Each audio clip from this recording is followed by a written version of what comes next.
Unidad 2, propiedades mecánicas de los materiales.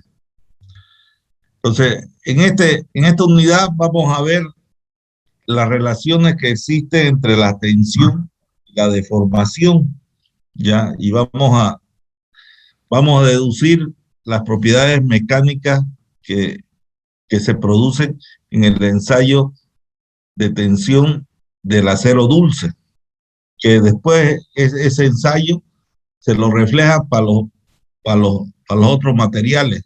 Llamó el mismo ensayo, pero como nuestro material ideal, nosotros era el acero dulce, que es un acero de poco contenido de carbono, es que nosotros realizamos generalmente la prueba estándar, que es con el acero dulce. Bueno, en este capítulo los objetivos es conocer propiedades mecánicas de los materiales sólidos, rígidos, deformables, sometidos a cargas externas, propiedades mecánicas. Conocer la ley de Hooke y la relación de Poisson, que nos van a servir para el estudio mecánico del sólido deformable. Aprender a determinar deformaciones normales y transversales simples en las secciones de sólido rígido deformable. Deformaciones también, basado en las hipótesis. A partir del conocimiento del comportamiento mecánico y propiedades de los materiales, podemos determinar y saber qué tensiones vamos a denominar tensiones admisibles, ¿ya? Entonces, como le decía, en este capítulo lo que vamos a ver es la relación de fuerzas con deformaciones. Eso es lo que me interesa, cómo se comporta el material cuando aplica una fuerza y se deforma. Para eso, el primer concepto que necesitamos tener nosotros es el concepto de deformación unitaria. Deformación unitaria normal. Si tenemos un elemento cualquiera de longitud L y lo sometemos a una fuerza normal, según Bernoulli, según la hipótesis de Bernoulli, esta deformación tiene que ser plana y perpendicular al eje de la barra, delta Ln. La relación de la deformación respecto a la longitud lo llamamos deformación unitaria normal, que se la mide en centímetros o milímetros, ¿ya? La distorsión unitaria o deformación unitaria transversal o distorsión angular, en vez de que esta fuerza sea normal, en este caso nuestra fuerza es transversal. Al tener una fuerza transversal se produce una deformación longitudinal, una deformación transversal, ¿no? Tengo mi longitud original, la relación que me vincula la deformación transversal con la longitud se va a llamar distorsión angular o deformación transversal, ¿ya? Deformación unitaria transversal o deformación unitaria transversal, que es la ley de Hooke.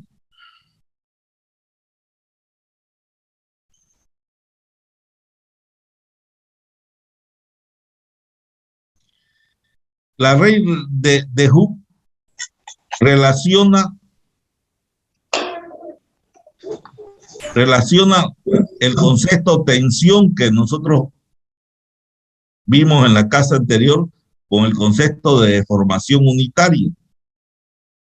Hooke dice que la tensión es directamente proporcional para la deformación, es directamente proporcional a la deformación. Para que sea igual, tiene que existir una constante.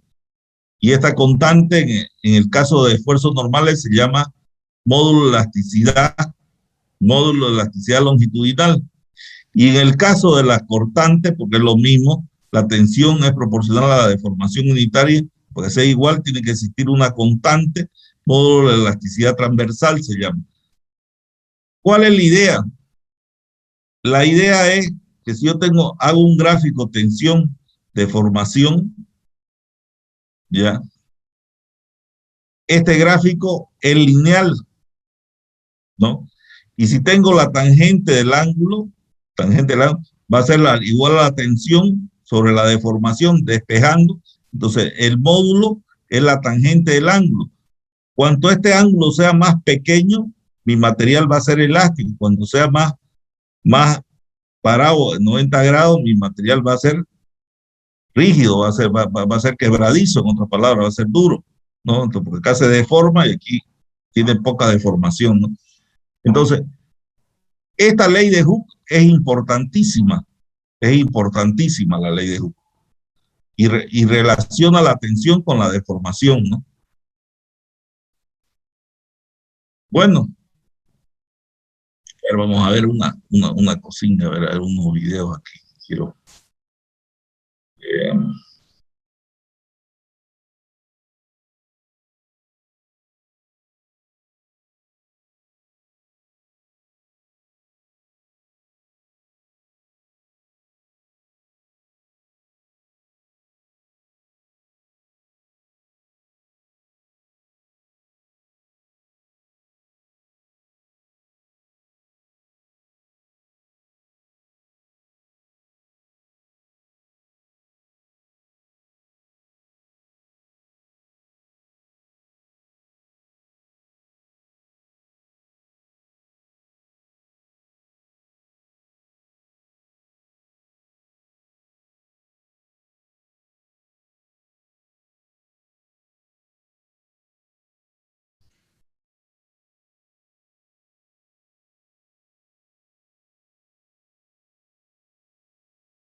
eh, que ahora se ha cambiado un poco. Están viendo mi pantalla, ¿no?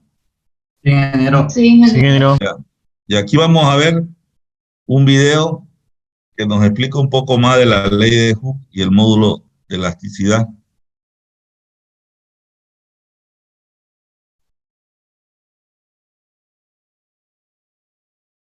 ¿Se escucha?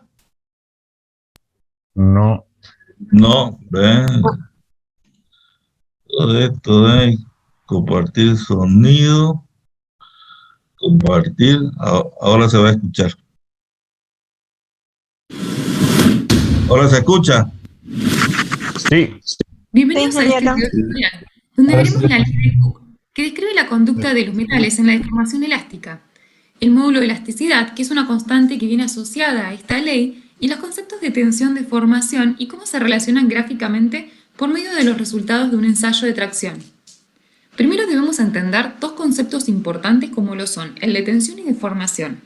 Las tensiones, por su parte, son esfuerzos que surgen en el interior de los materiales y que pueden estar o no relacionados con la aplicación de una carga externa. La mayoría de las propiedades mecánicas de un material se expresan por la magnitud tensión, que se crea para considerar la magnitud de la carga independientemente de las dimensiones del cuerpo. Y matemáticamente la podemos calcular como el cociente entre la carga que está siendo aplicada y el área sobre la que actúa. Por deformación se entiende al cambio de las dimensiones y de la forma de la materia generado por la acción de fuerzas externas aplicadas o por algún proceso físico-químico interno. Estas a su vez pueden ser elásticas o plásticas. Las deformaciones elásticas son aquellas que desaparecen por completo cuando las fuerzas dejan de actuar y no generan cambios notables en la estructura ni en las propiedades del material.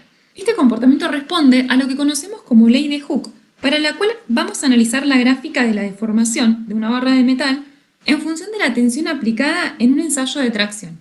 Como vemos, la aplicación de la carga P genera un alargamiento de la pieza conocido como delta L. Sobre el eje de ordenadas vamos a graficar los valores de tensiones que calculamos como el cociente entre la carga y el área. Y sobre el eje de abscisas tenemos la deformación referida a la unidad de longitud y que resulta adimensional. En cuanto a la gráfica, la ley de Hooke establece que para el acero, a incrementos constantes de tensión, vamos a obtener incrementos constantes de alargamiento. Entonces, al calcular la pendiente de esta gráfica, es decir, la tangente de alfa, vamos a encontrar lo que se conoce como módulo de elasticidad longitudinal o módulo de Young. Este valor es una constante elástica, que es propia de cada material, y caracteriza su rigidez, y es decir, la resistencia a las deformaciones elásticas. Por ejemplo, si comparamos el módulo de elasticidad del aluminio con el del hierro, encontramos que el hierro se deforma 3 veces más que el aluminio. Y las dimensiones se expresan igual que las unidades de tensión. En resumen, la ley de Hooke establece una proporcionalidad entre tensiones y deformaciones.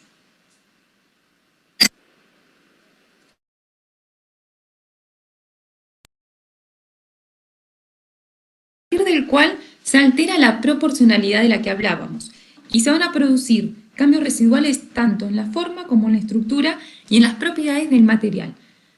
Esto es lo que conocemos como deformaciones plásticas y son las que se conservan al eliminar la carga.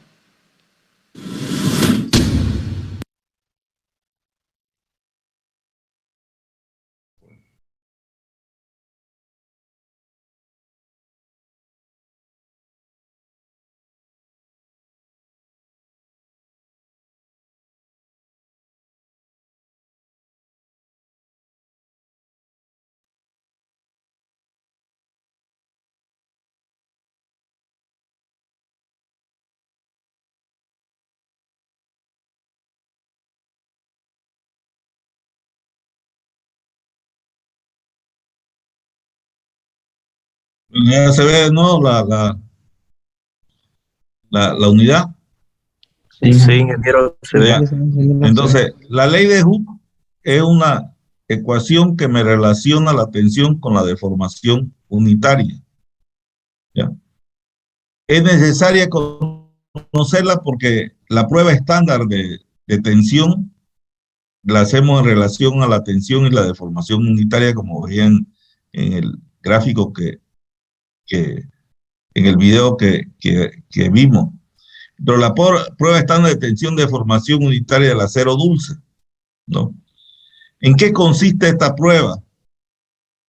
Consiste tan sencillo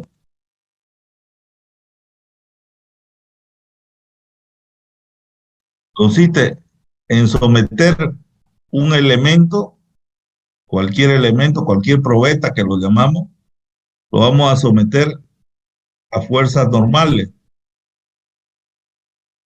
Y esta fuerza normal vamos a ir incrementándola hasta que este elemento se rompa. ¿Ya? Entonces, seguro se va a deformar y además se va a producir tensiones.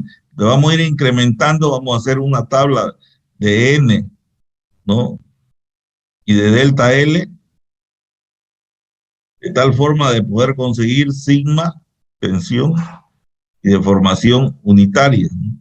Eso es lo que hacemos. Entonces le vamos dando valores de N, 0, 100, 200, 300, y nos dan valores, nos va dando valores de deformación, acá que vamos midiendo vamos midiendo con una regla, ¿no? Entonces la tensión es la N sobre el A y la deformación es la delta L sobre la longitud de la barra.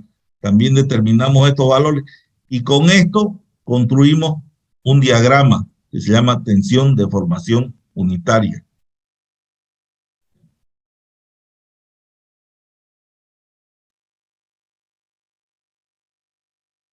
Nada más complicado.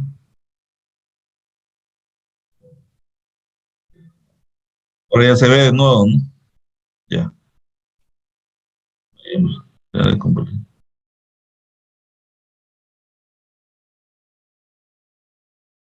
No es tan complicado si no era.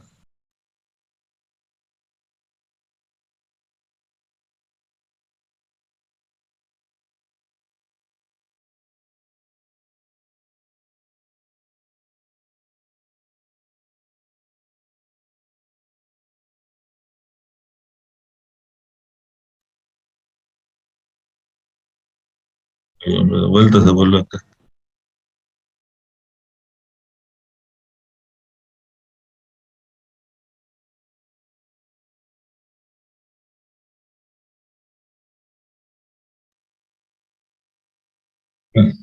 Ya volví. Bueno, está medio complicado la compartida. Ya vamos a volver. Bueno, entonces, nosotros vamos a hacer la prueba estándar del acero dulce, que es un acero con poco contenido de carbono y es nuestro material ideal para el análisis que hacemos. Si uno ve videos, hay 1000 videos de esta prueba. Esta prueba es una de las pruebas más conocidas que tenemos de tensión y de formación para analizar las propiedades mecánicas de los materiales.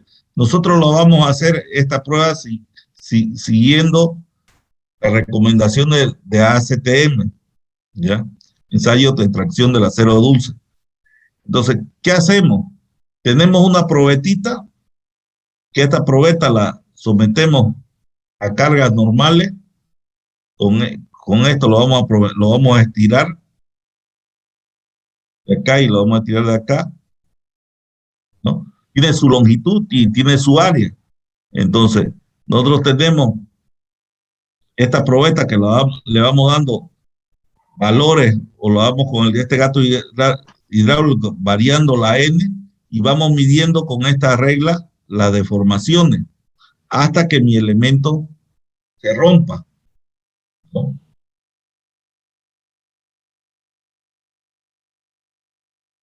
Entonces, construimos esta tabla que les indicaba yo, que le damos valores, calculamos la deformación con la regla, tenemos la tensión y tenemos la deformación, y en función de esto calculamos y diagramamos más, hacemos un gráfico que se llama diagrama tensión-deformación del acero dulce. Entonces, y tenemos unos puntos acá, que son unos puntos que nos van a dar unas relaciones, nos van a dar las relaciones para que podamos ver las propiedades mecánicas de los materiales. Antes de pasar, quiero mostrarles otro video del ensayo.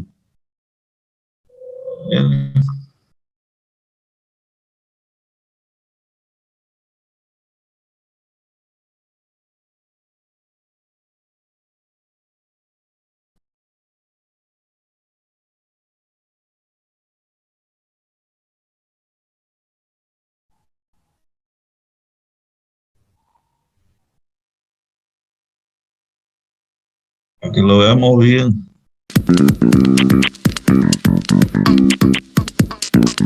Esta es una máquina universal de ensayos estáticos.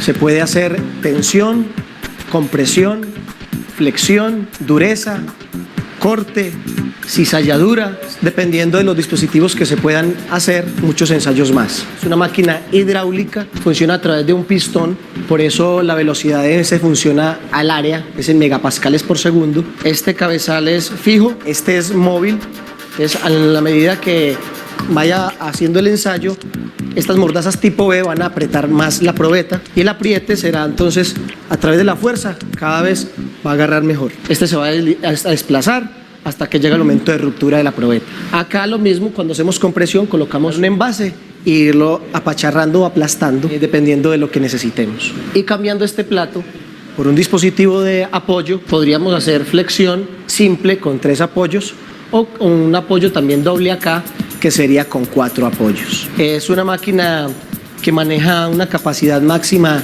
de 120 kilonewton. Podemos regular las escalas. Se puede trabajar hasta 60, hasta 24 o hasta 12 kilonewton, dependiendo de la capacidad de la probeta que vayamos a reventar. La probeta en estas mordazas, que son especiales para, en este caso, probetas cilíndricas. También hay otras mordazas para probetas planas. Es una probeta de más o menos 10 milímetros de diámetro. En este caso vamos a utilizar acero, entonces necesitamos un 9 en 2 que llega hasta 60 kilonewton. Este es un acero ICSAE 1020 estructural. Es conocido en la industria civil porque es el que utilizan como sismo resistente para reforzar el concreto.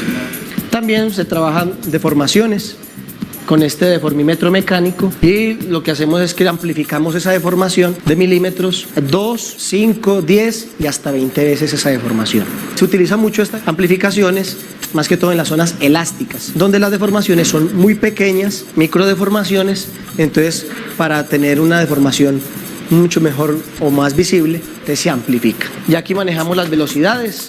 Podemos colocar el ensayo manual o automático y lo normal es que trabajemos en velocidades entre 2 y 10 megapascales por segundo. Aquí podemos graficar tensión o compresión, dependiendo de lo que vayamos a hacer.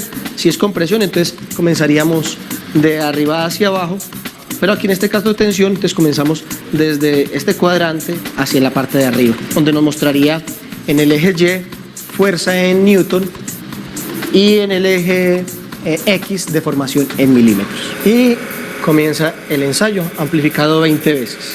Colocamos la velocidad de 2 megapascales por segundo y sabiendo el incremento de la fuerza. En este caso se utilizan kilonewton, que es la unidad internacional de fuerza.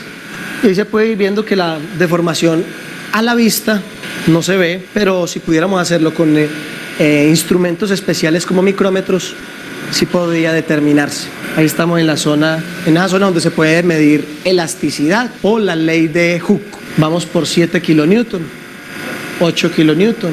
Allá casi estamos llegando al punto de excedencia, que se ubica entre 25 y 30, donde el material deja de ser elástico, donde esa deformación ya no es recuperable después de ese punto. En este punto yo puedo descargarlo y el material se recuperaría, pero después no. Acá vamos a llegar, miren por acá. Mírenlo ahí, ya pasamos excedencia, ya estamos en zona plástica, ya ese material, si yo detengo el ensayo, ya tiene una deformación y esa le permanecería. Solamente recuperaría ¿cuál? La elástica, pero la plástica ya permanecería en la probeta. Ya vamos a llegar a la fuerza máxima, está a punto de comenzar a reducirse el área y a romperse la probeta. Aquí ya es donde tenemos de estar pendientes de la probeta, cómo empieza a hacer restricción, un encuellamiento y empieza a romper. Miren ahí, miren, empieza a estirarse.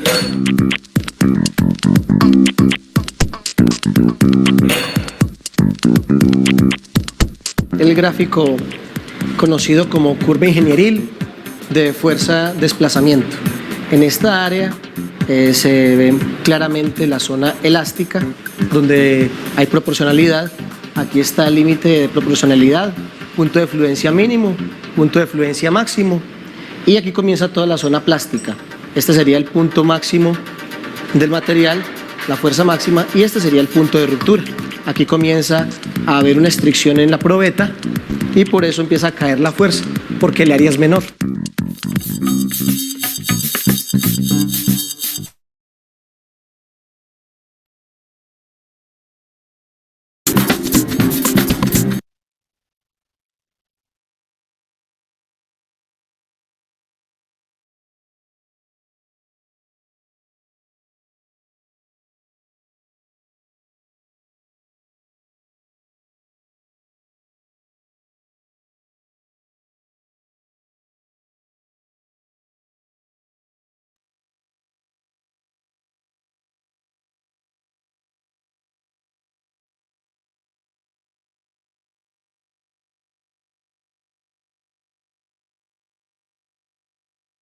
Bueno, entonces ya vimos cómo es el ensayo.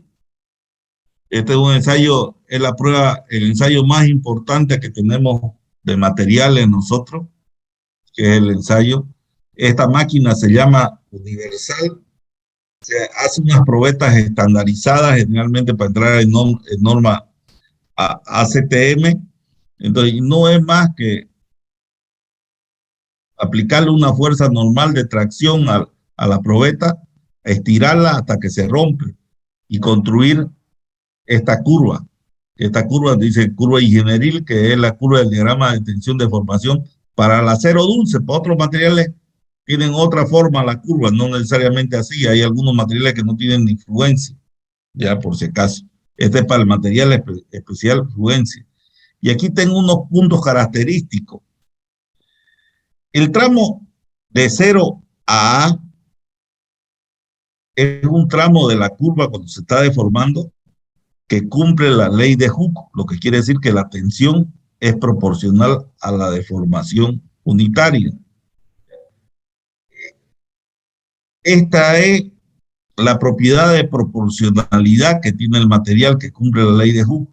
El punto A es el límite último de proporcionalidad, donde se produce la tensión límite de proporcionalidad, el valor más grande donde mi material conserva la proporcionalidad entre tensión y deformación.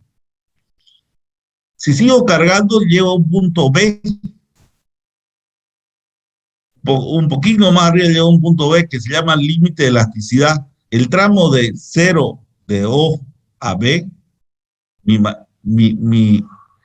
todavía mi material conserva su capacidad de recuperar su deformación. O sea, todavía mi material se conserva elástico, lo que quiere decir que el material, cuando yo lo cargo y si le quito la carga, el material es capaz de recuperar su deformación. Pero ya en este tramito entre A y B, ya mi material ya no conserva la proporcionalidad entre tensión y deformación, solo conserva la elasticidad. Si sigo cargando, voy a llegar a una parte donde mi material comienza a deformarse sin aplicarle una carga, sin aplicarle la carga, sin aplicarle una carga sensible, se va a comenzar a deformar. Aquí el material supone él que va a romper, pero lo que sucede es que internamente el material, sus partículas se reacomodan, se vitrifica, se vuelve más vidrioso el material, y al volverse más vidrioso llega a un punto que el material, por eso se llama cedencia, cede, pero se reacomoda y es capaz de poder aguantar más hasta resistir hasta el punto E. Entonces, a este fenómeno de deformación sin aumento de carga sensible se lo llama fluencia, ¿ya? Entonces, una vez pasa ese tramo de fluencia en mi material, llega a un punto E que es el punto máximo de resistir, y aquí ya no aguanta el material, y ya comienza la sección a reducir, como vimos, hasta que se rompe, ¿no? En este punto se produce la tensión de rotura, en este punto se produce la tensión última. O sea, cuando se rompe, la sección transversal se acorta, como vemos acá, se estira el material, se acorta y rompe, ¿no? La rotura de este material es suave y con contracción de la sección transversal. Entonces tenemos una propiedad de elasticidad, una propiedad de proporcionalidad que cumple la ley de Hooke, entre el punto A a OA, una propiedad de elasticidad entre el punto OB, tenemos una propiedad de fluencia, que es el escalón de fluencia, tenemos la propiedad última de tensión y la de rotura, por último, que es lo que explica aquí, que es lo mismo que el punto de rotura.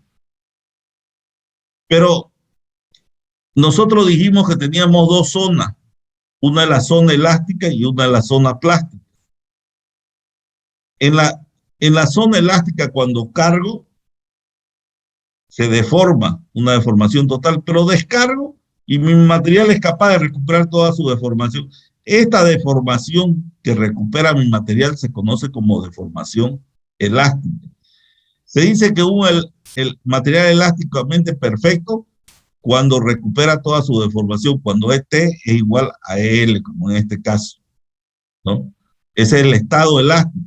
Pero si yo cargo más allá de la fluencia, como en este caso estado plástico, un poquito más allá de la fluencia cargo, mi material se va a deformar todo esto.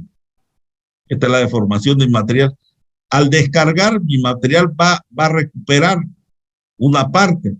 Eso se llama deformación elástica, la que recupera. Pero hay una deformación que no recupera nunca. A esa se le llama deformación plástica o permanente. Entonces, mi deformación total es igual a la deformación total, igual a la deformación plástica o permanente más la deformación elástica. Siempre algo recupera, pero siempre algo queda permanente cuando me paso de la fluencia. Se dice que un material es plásticamente perfecto cuando no tiene deformación elástica. El gráfico tendría que ser así. no tiene deformación elástica, ¿no? Ese es un material elásticamente perfecto.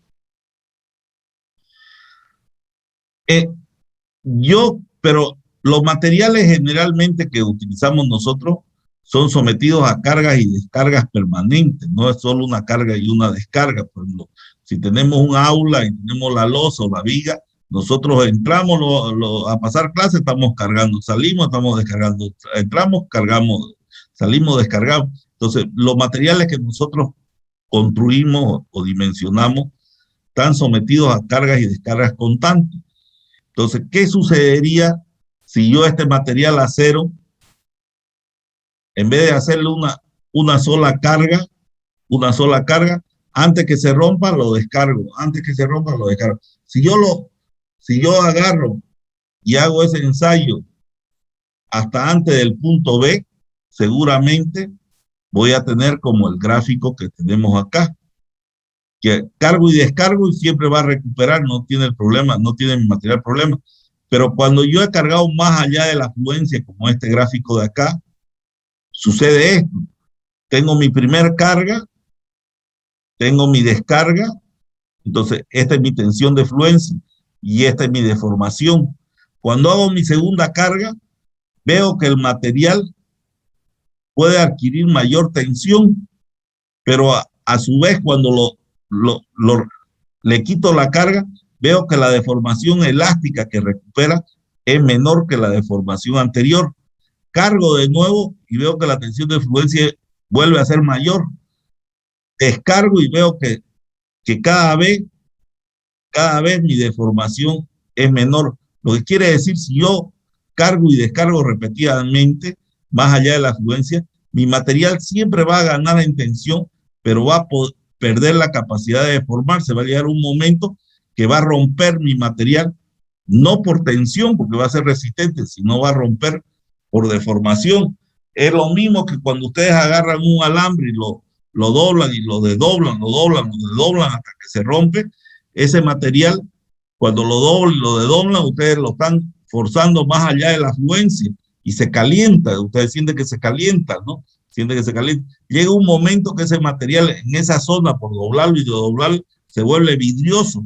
Al volverse vidrioso, el material va a romper, no por esfuerzo, sino va a romper porque estás aplicando la misma fuerza.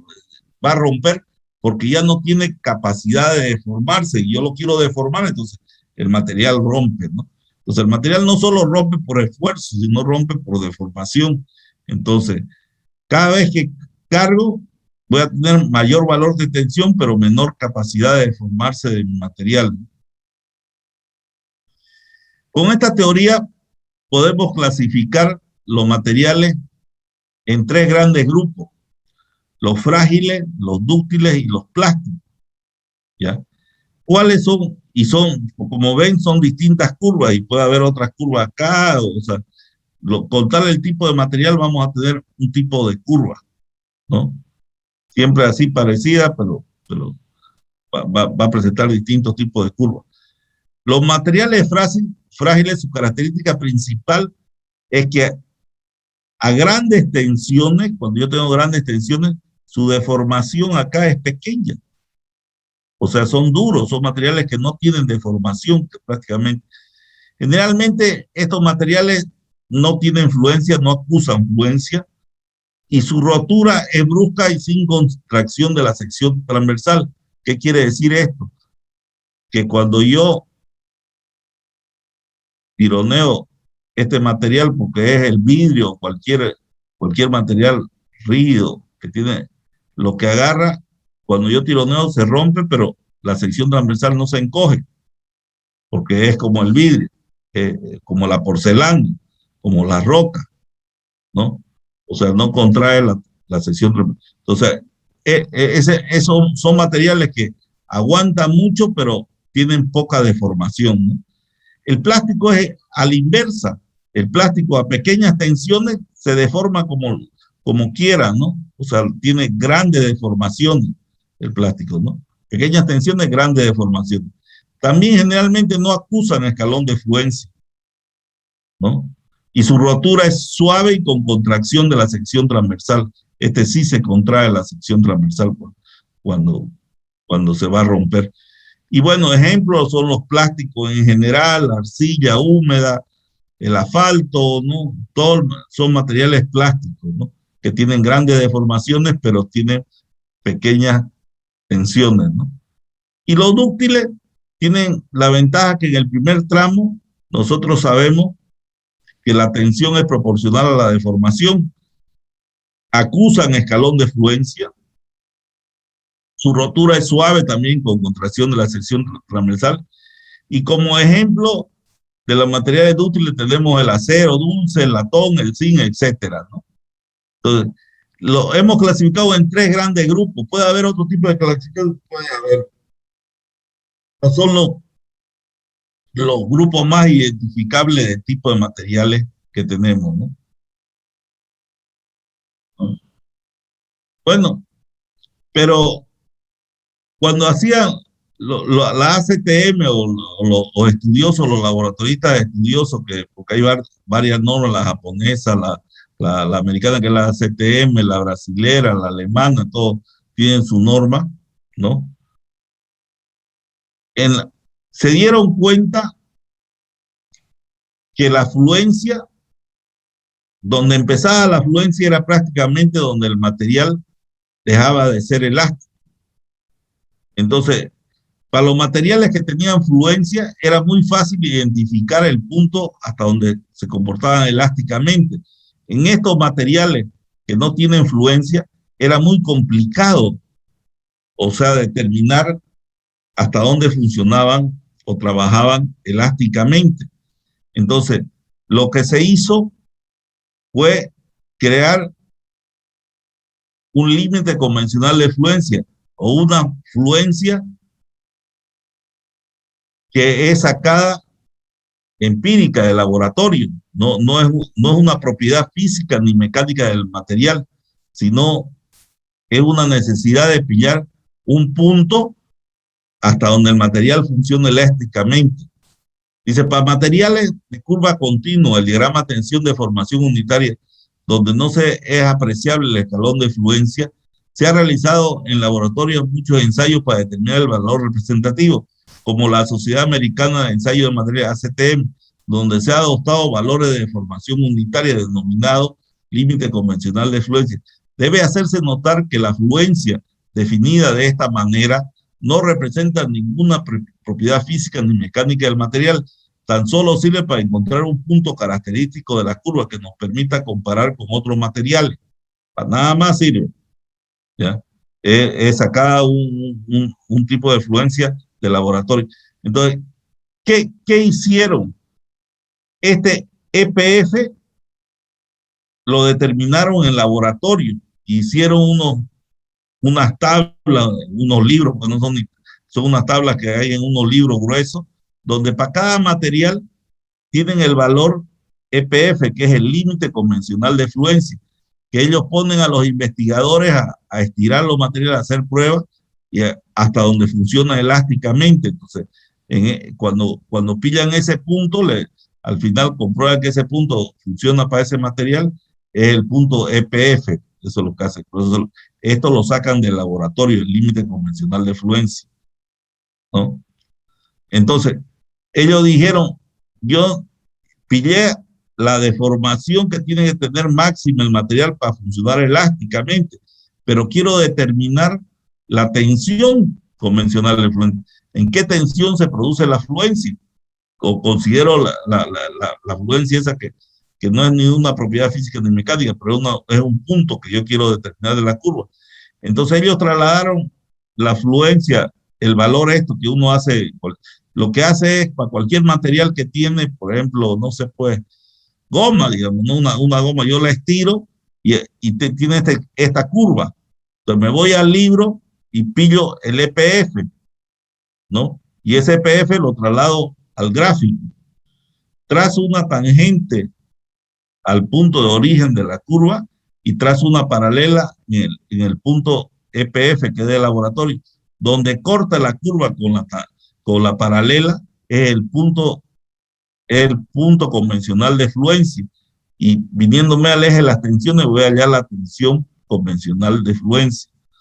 Es así que determino la fluencia para materiales de curva continua, ¿ya? Generalmente para acero, para aluminio está en 0.02, para materiales frágiles está en 0.005 y para materiales plásticos está en 0.035, ¿no? Generalmente los valores. Entonces, en esos rangos se mueve entre 0.05 a 0.035 se mueven los valores de EPF, que eso están en libros. Bueno, a ver, ¿qué más? Bueno, no sé qué, hasta aquí vamos a avanzar hoy día. No, a ver, no sé qué aclaración desean o alguna pregunta. A otra cosa que esta máquina universal existe en el laboratorio de la universidad. Hay una máquina universal. El que quiera ir a conocerla, va al laboratorio, le dice a la laboratorista, por favor, hágame una prueba de extracción de cualquier acero. Ahí pueden romper una probetita y ver cómo es el gráfico que va a determinar la curva, que va a ser muy parecido al que hemos sacado y le hemos explicado a ustedes. Esa que está en la universidad usan para compresión de hormigón, ¿no, ingeniero? No, una es de hormigón y otra es de acero. Ah, hay dos, ya. Que son las mismas máquinas universales. Uno hace ensayo de compresión y otra hacen de tracción. Realmente la de tracción, hay uno que hace ensayo de probeta de hormigón, ¿no? Que ese es específicamente para el hormigón, ¿no? Que cumple la misma función al final, ¿no? O sea, al final yo necesito hacer esas pruebas de todos los materiales porque quiero conseguir una tensión admisible, una tensión de trabajo, que se llama, en otras palabras, ¿no? Es con la tensión que voy a calcular las estructuras. Yo necesito tener ese valor de tensión para cada material, para saber cuánto resiste cada material. Eso es lo que me interesa. ¿Ya? Entonces, por eso es que se hacen estas pruebas. Por eso es que es tan importante conocerla, por lo menos, ¿no? O sea, si ustedes se fijan, prueba de tensión, pónganle ahí en el Google y le va a salir, debe ser un millón de pruebas. O sea, porque es el ensayo más común que se hace de los materiales. Es un ensayo que generalmente nosotros los ingenieros civiles hacemos aquí en Bolivia hacemos para el acero y hacemos para el hormigón, digamos, de compresión del hormigón y tracción del acero, porque son los materiales más comunes. Donde debía hacer de madera era en el laboratorio de la UPSA, que tenía un laboratorio de madera y hacían las pruebas con los distintos tipos de madera. Eso era bonito. Lesin Hoyo estaba a cargo del tema hace debe ser ya más de 6 años, 7 años atrás que lo vi eso, puede ser hasta 10, ¿no? Que hacían las pruebas, la ruptura de distintos, porque la madera tiene tensiones distintas, con tal tipo, distinto resiste el cuchi que resiste un 8O, resiste una mara o un almendrillo. O sea, cada uno tiene una resistencia distinta. Entonces, no es como el hormigón también puede tener resistencia distinta, pero nosotros hormigón hacemos hormigón 270, hormigón 110 o hormigón, o sea, nosotros tratamos después del laboratorio hacer la mezcla para que el hormigón resista tanto, ¿no? Que eso van a aprender cómo se hace la mezcla en tecnología del hormigón. No sé, otra pregunta. Disculpe, ingeniero, no escuché bien, ¿cuáles son los ensayos que se hacen a un material de hormigón o de acero? No, o sea, al de hormigón generalmente en el laboratorio se hacen otros ensayos, pues hay el del cono, o sea, pero el ensayo más para saber qué tensión de trabajo tiene o qué tensión admisible es el ensayo de compresión que se hace en el laboratorio, que hay una máquina, ¿ya? Después se hace otro tipo de ensayo para saber qué calidad de arena ocupo, qué calidad de cemento ocupo, qué calidad de ripio, de piedra estoy ocupando, porque para que llegue, las tensiones son distintas. O sea, yo uno prepara mezclas para tensión 210, 170, 300, 400, con tal mi mezcla. Y para que resista eso, tiene que tener una calidad la piedra, tiene que tener una calidad el arena, tiene una calidad el cemento, tiene que tener una relación agua-cemento para cuando la mezcle me dé esa resistencia y yo pueda comprobar esa resistencia en un laboratorio, en una prensa que se llama una prensa que hace compresión. Entonces, y hace esta curva, pero para el hormigón, ¿no? ¿Está bien? Sí, ingeniero, muchas gracias. Ya. No sé, otra pregunta.